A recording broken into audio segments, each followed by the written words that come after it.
Hi guys, Andy here. I have with me here my Huawei Honor 8 that I bought almost 2 weeks ago now, whilst in Atlanta, in Georgia, I suppose, probably more accurate. It was a bit of an impulse buy in some ways. They had it for $399, seemed quite a good price. I remember hearing quite a lot of good stuff about the Honor 8, so I thought, well, do you know what, let's give it a go. I took a bit of a gamble as well because I did the unboxing video that evening and used it through my holiday, including sort of video and photos. I mean, I had my DSLR with me, which was most of the photos, but most of my video was taken using the device. I had my Note 5 with me, so I say it's a gamble because I know the Note 5 quality is amazing on video, and I wasn't too sure what the Honor would be like. Anyway, we'll come to that in time. So first of all, let's talk about the design. I love the design. I think it looks a beautiful device. The sapphire blue. It's also available in pearl white, midnight black, and gold. But I just think it does look amazing. I think it's 153 grams. It's 7.5 millimeters thick, and it does have a perfectly flat back. There's no camera bump or anything else, so it does sit properly on a table. That's what I like. I don't like when you have a big lump of the camera and then the phone rocks about when you leave it on a desk. Having said that, though, it is nicely rounded. It feels good in the hand. It certainly feels solid as well. There's no kind of creaks or groans as I try and twist and bend. The buttons, for example, feel pretty solid. They don't rattle or move, or it feels good quality. If we look around the outside, we've got the power button and the volume rocker, both on the right hand side. I don't know if the camera's focusing. There we go. Which, as I've said, feel very good. There's a slight texture to the power button. Over on the top, there is, I think that's an IR blaster. To be honest, I haven't used it. I don't generally use IR blasters on devices, but there is one there if it's your thing. I think it's a noise cancelling mic there. We've got the SIM tray slot there. It is dual SIM, or it will take one SIM and an SD card. Down the bottom, we've got the headphone jack, the speaker obviously, and the Type-C connector. I quite like they've gone that route. If we look onto the back, it's glass back. It is a glass back. It is a bit of a fingerprint sensor, as you can see. I mean, I've tried to give it a bit of a wipe off, but it's almost just not worth trying to keep it clean, because very quickly it smudges up again.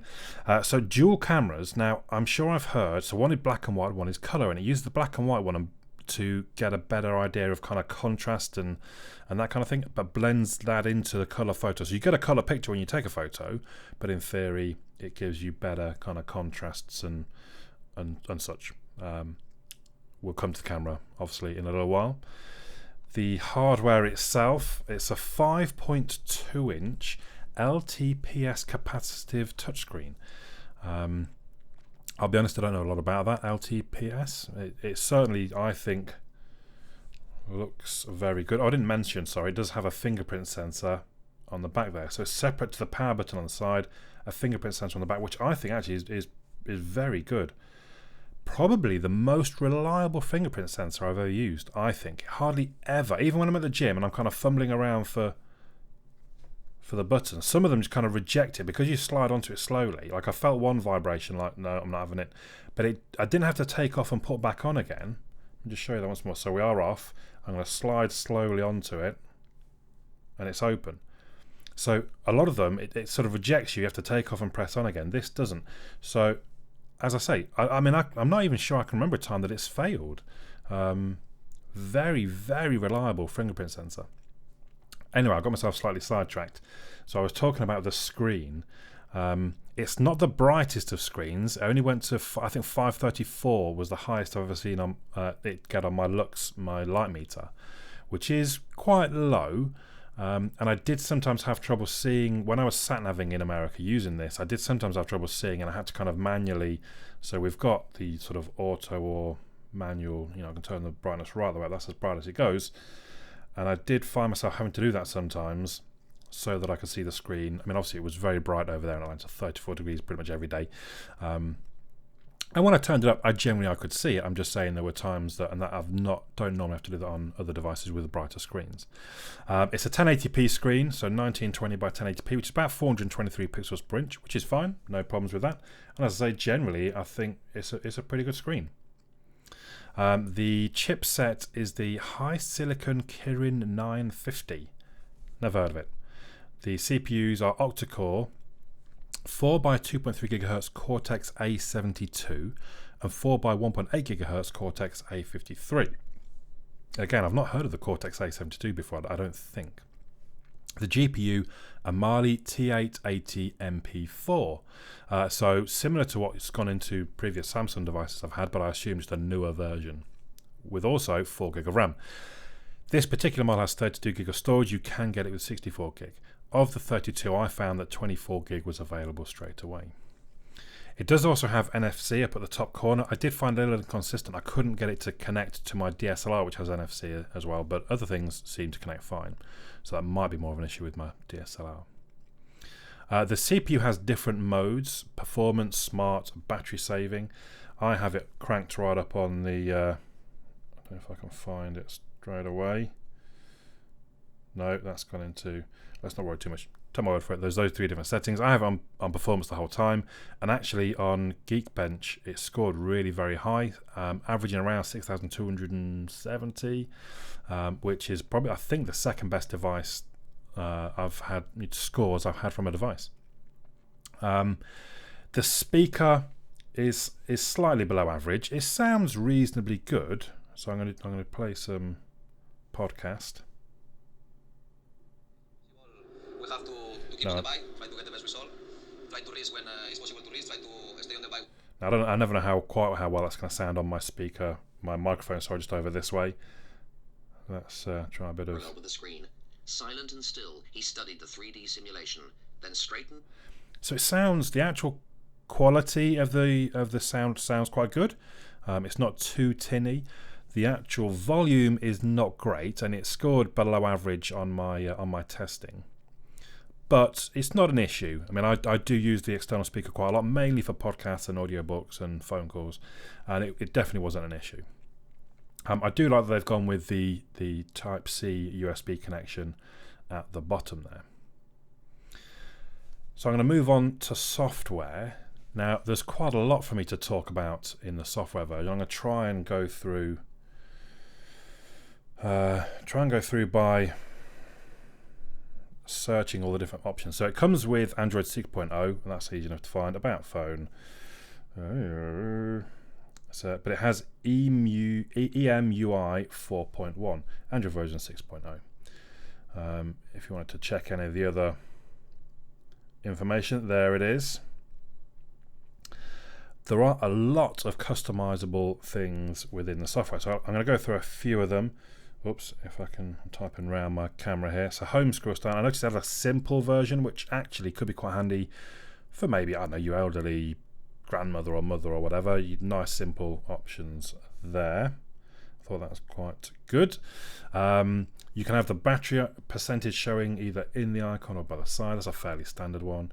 You can swap the nav buttons around, so you can have different options, including a button that brings down your notification bar. I thought that was quite clever. You have drag actions on the notification bar as well. So smart selection, basically if I've got a notification, it would bring it down on the side of notifications. If I don't, as you saw just then, it brings it down with my toggles. I can have it so it's determined by the position that I drag. You see that? So if I drag on the left, I get notifications. I drag on the right, I get the toggles, which actually I quite like that actually. I might leave that one. I've had it on smart selection the whole time, but just knowing which side. There are some options obviously for what, there's the battery one, battery percentage, blah, blah, blah. Kind of the network speed in there as well if you wanted. So quite a few options there. Smart key I'm after now. So the smart key is referring to the back, the fingerprint sensor basically, but there's also a button in there. If I press in, that's going to open the camera, for example. So let's go back. Double press opens the torch, press and hold opens Google. So I'm going to try and double press now.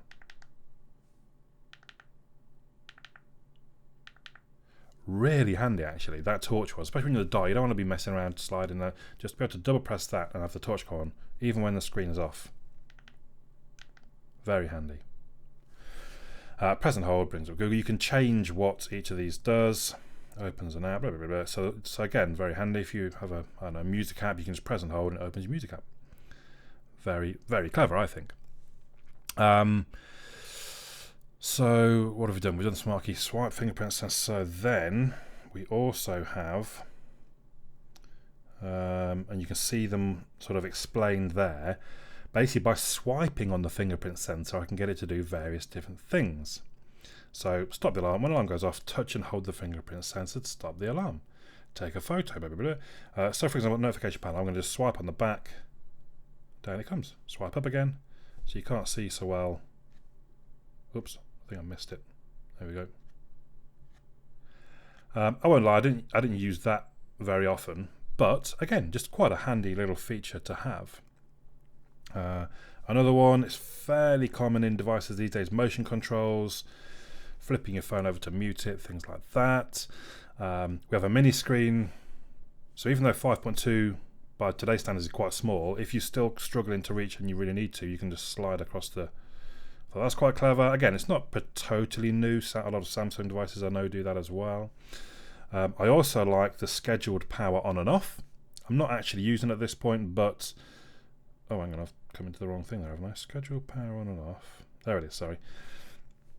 So it just, if you want to have it reboot basically every morning at 3 a.m. or 4 a.m., you can have it do that automatically. Quite clever. Or quite a good idea. We also have a floating dock.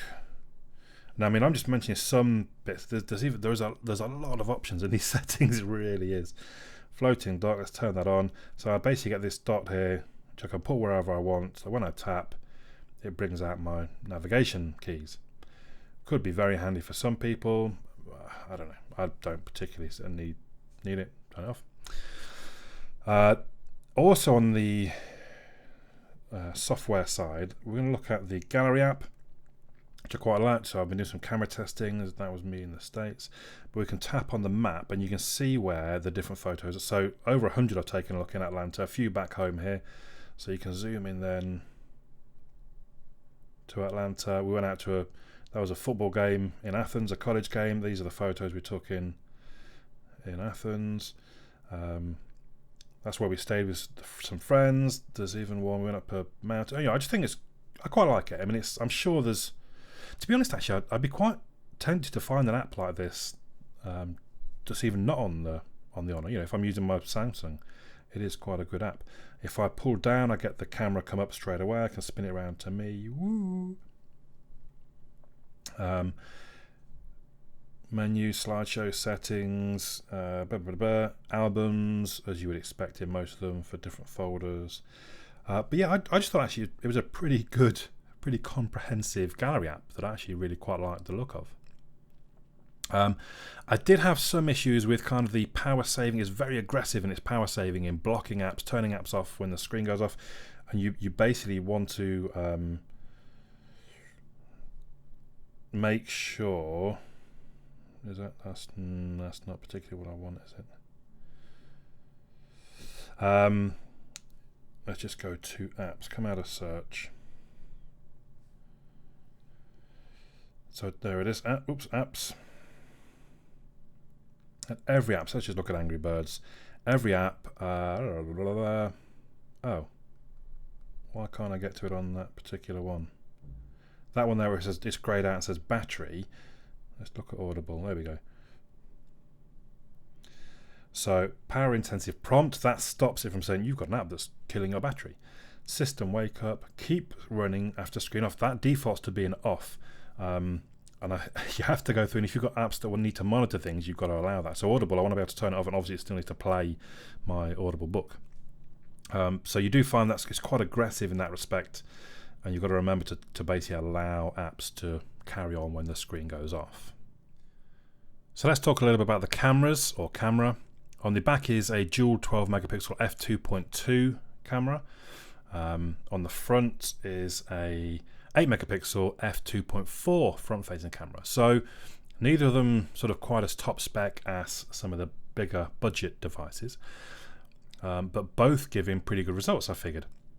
I had heard a lot of people praising the Honor 8 camera. I didn't think it was that amazing. It wasn't bad, but it wasn't, I didn't think, outstanding, and probably, I wouldn't say it was a main advantage of the device. Just from what I've seen, it seemed to every now and then overexpose some pictures that looked a little bit too bright. But at the same time, when I got a good picture, some really good sharp colours popping and detail looked good. So I mean, it definitely, I would say it's a good camera, don't get me wrong. It's just not as good, especially the video. I felt that I could see a slight quality drop off from when I'd used my Note 5, but again, still very good. The actual camera app, let's take a real quick look, because like some of the other things, there are a lot of options, a lot of settings. So you can do Pro Photo, where you get to select a lot more of the options. As you can see along the bottom there, if I tap on ISO, I can change the ISO, all short shutter speeds, and everything very comprehensive. The beauty shots, they worried me a little bit. So I did try on the front facing. You can change a lot of settings and make your face slightly thinner, your eyes big, and all kind of weird things. And it scared me a little bit, to be honest. I took one with the beauty settings on, and I was like, who's that guy? That's not me. Panoramas, HDR, light painting, night shots, lots of document scan, slow-mo. I did do some slow-mo video that seemed to be pretty good. And then again, on the sort of actual setting side of things, lots of different options there, including audio control. I like that kind of thing, although to be fair, I didn't use it. Capture smiles, object tracking. So again, lots of options. The software on this Honor 8 really is, I think, very comprehensive. So the camera, all in all, yes, good, maybe not quite as amazing as I'd hoped it perhaps would be. I took a gamble using it as my video camera on holiday. I'm not concerned. It wasn't a problem. It just not quite as good as the Note 5 is. If we talk about the battery, it's non-removable, a LiPo 3000 milliamp hour battery. I charged to full from 19% in 1 hour and 45 minutes, which is fine. Fairly standard, I would say, in this day and age. There is a power saving option. Again, we're going to go back into the settings. There's so many things in the settings. I think ROG, no. Oh, I'm not even sure where it is now. Maybe it's in battery. Battery manager. There we go. Enable ROG power saving. So that basically lowers the screen resolution to 720p. Honestly, I didn't particularly try it. The battery generally seemed to be fine. I've done some pretty intense. I've done my hour-long battery test this morning. So over the 3 hours, at least an hour of it, the screen has been on. In fact, I should be able to. You can see it. Can we get? No, can't get actual info. You can see though at the beginning of that graph, the big solid thing. Look, it's all awake and everything. So I was doing my testing. Again, it's such a comprehensive software. There's so much information there. I forgot what I was saying. So yeah, I did my test. It scored 87% after an hour long of sort of a 37-minute video and then 23 minutes of reloading a web page. It came down to 87. I've not had anything score over 90 for a little while. I suppose the LG G5 did. I was just worried that some of the apps I've been using these days take up more power, and therefore it's not a particularly scientific test, I suppose is the bottom line. And that's where you can see that you can change settings. All in all, the battery, it seemed fine. It definitely wasn't an issue. I'd get through a whole day, even so yesterday I went to the gym, I went to work. No, I didn't. I went to work, and it was like, at the end of the day, it was 30% fine. I went to the gym, where I use that a lot. It was no different to other devices. In fact, maybe even slightly better than some on how much I had left after my intensive use at the gym. You do get a pop-up each time that the power is plugged. I wonder if I can reach. Oh no, it's plugged into something else. Each time you plug power in, it goes boom, goes power plugged in, battery currently 70%, and you okay. And when you unplug, boom, battery now 96, whatever. And that was a little bit annoying. I couldn't see a way to turn it off. You also get quite a lot of warnings of this app is taking up a lot of power. I wonder if I can find that setting. I think it was in battery. And you could protect apps so that it didn't either. It just let them carry on while the screen was on, or it didn't keep warning you. So something like Beyond Pod, a lot of time the screen's off and my podcasts are playing and it would keep saying Beyond Pod's using a lot of power. Well, it is. It's the app's running. Don't, ignore it, sort of thing. But on the same time, every now and then it would tell me something like Facebook's using a lot of power. And I haven't opened Facebook for a couple of days. So I'd say, well, yeah, close the app then, please.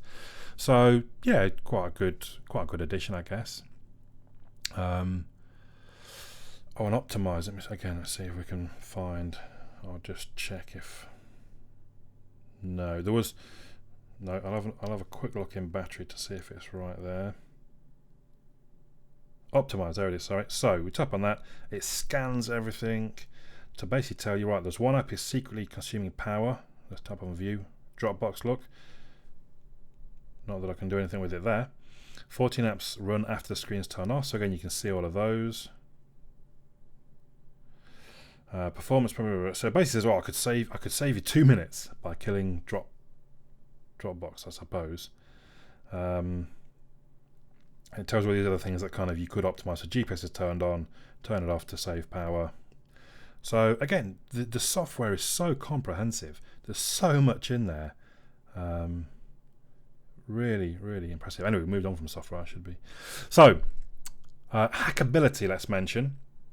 There doesn't look to be a lot of options at this point. Again, often I'll go to XDA and I'll do a bit of video of the different things, but it all fits on one screenshot. So here it is. There is kind of a theme to make it a bit more, because to be honest, if this had stock Android, I'd probably, even though I don't know, it's a tough decision because the software is so comprehensive, there's so many options in there, but I would want the look of stock Android. If I had the look of stock Android, I'd really probably be quite in love with this device. So yeah, not a lot of sort of hackability at this point. Not many ROM options at all, really. So all in all, I think it's a beautiful device. It's not too Chinese. If anyone that's owned a Xiaomi or anything like that will hopefully understand what I mean by that. It's still fairly normal when it comes to sort of usage. The performance is great. It's got a reasonable to good camera.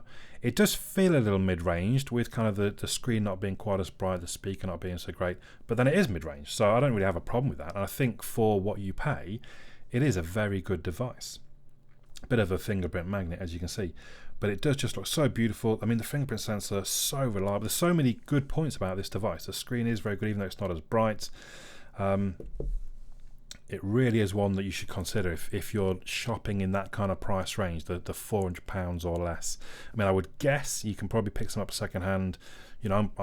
When I do come to sell this on, I'll be hoping to get 320 or so, maybe around there. But I think at 320, it's a good buy. It is a very good device. Again, just things like the design and all that, really, it's won me over more than I thought it would. And now I'm coming to that point where I'm thinking, right, I'll go back to my Note 5. Honestly, for a little while I've been thinking, should I go back to the Note 5? Should I stick with this? But there are things that are going to, the screen, the camera, the bigger screen as well, for that matter.